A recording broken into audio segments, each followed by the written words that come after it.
2. My name is Jeff Prokosch. I'm an operator with City of Sparks.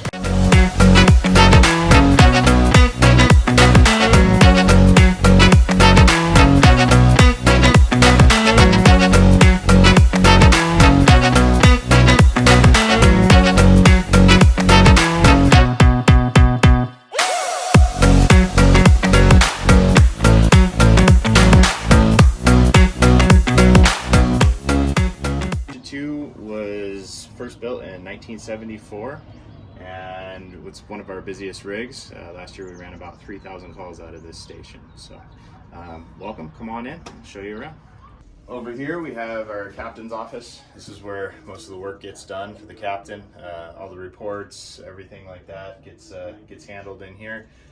We have lots of online training these days, so they're in here most of the time behind the computer getting their office work done if we're not out running calls.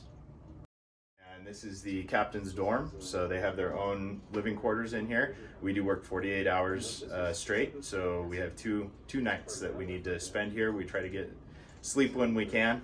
Some nights are better than others, but this is where the captains stay. They have their own bathroom, and then I'll show you the rest of the living quarters later. In here we have sort of our dinner table, our main kitchen area in here where we do all of our cooking. We all take turns cooking for the crew. At this station we have a 3-person crew, so we'll rotate through who's cooking dinner each night. Nice little kitchen, dining area, and then over here we have our recliners. In the evening after we're done with all of our training for the day, we do have a chance to kind of sit down and do a little crew bonding, maybe catch up on the news, that kind of stuff.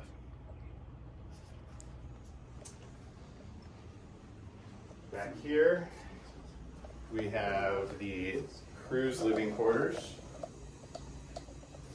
We have, this is all actually set for a remodel because we still have these open air quarters. We don't have doors on them, so it can get a little loud back here at night. Lots of snoring, that kind of stuff. So, but every individual gets at least their own little spot, bed, desk, so that they're able to get some quiet time when they need to and do their studying and that kind of stuff as well. Everybody has their own locker, so like I said, we work 48 hours straight, and then we're off for 4 days. So we're cycling through. There's 3 battalions, so we can leave all of our gear here, all of our sleeping stuff, etc., in our locker, and then just transition it into the bedroom. So these bedrooms are getting used all the time, but it'll be 1 of 3 people using that room at a time.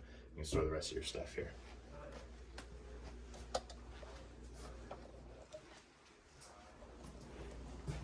Have a combination bathroom just for the other 2 crew members. Have a shower in there and a couple bathroom stalls. Nothing exciting. And if we step out into the Apparatus Bay, so we have, at this station, we have 1 fire engine and 1 patrol stationed here, as well as a foam truck that can respond to the tank farm if we have any kind of oil spills or any of that kind of issue over at the tank farm. Like I said, this is one of our busiest stations, so our engines get ran fairly often, and right now we're using a reserve engine because our main engine is in the shop for some repairs. So we're cycling through. This is one of our older, I believe it's a 2007 American LaFrance. And then over here is our patrol. So this is going to be more for our wildland response. Obviously we're close to the hills, so any kind of small lightning fires or bonfires, any of that kind of stuff up in the hills, this is a lot easier for us to hop into and access those areas, and we can get there quickly with that apparatus. Over here is the crew's training area. We have a couple computers in here, so they can be doing their online training, checking emails, all that kind of stuff. And then we also have our workout room. So it's really important that we all stay in good shape so we can do the job that we're required to do. And so every day we're able to come in here and fit in about an hour workout whenever we can. Catch up on the news in the evening, working the treadmill and whatnot. So we also have our storage for our turnouts. So trying to keep a lot of our gear. We don't want to take any of the gear that we've been using on the structure fires, medical calls back into our living quarters. So you'll see that we have different lockers for our turnouts and our equipment versus our personal gear that goes in the dorm rack. Over here, we do have, so as part of our outreach to the community, we'll collect any old bikes that citizens want to bring to us, and the what is it? The Kiwanis Club, I believe, that comes and picks up the bikes, and they'll refurb them and give them to underprivileged kids so that they have something to ride around town. So yeah, it's kind of a nice little service. We get people all the time dropping their old bikes off in any kind of condition, and then Kiwanis takes them and we'll fix them up so little kids have something fun to ride around.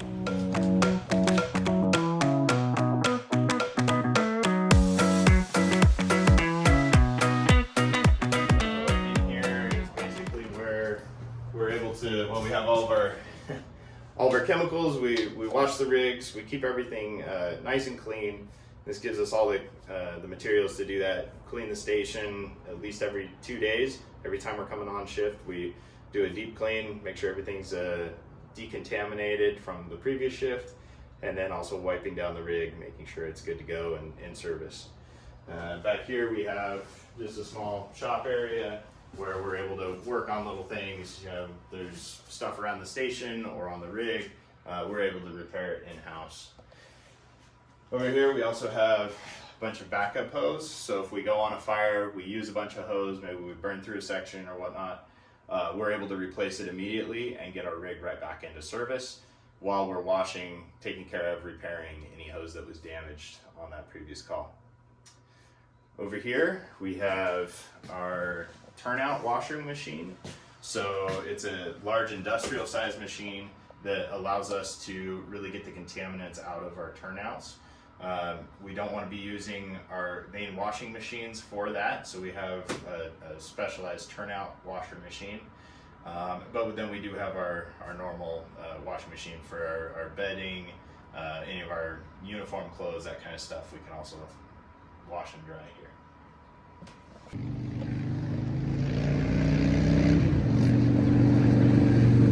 So one other really kind of neat thing that we have at Station 2 is this nice statue. In 2009, we had one of these trees that had died, and one of the employees here, Rich Armstrong, came up with the great idea of having a sculpture cut into it. So 2008, I guess it was,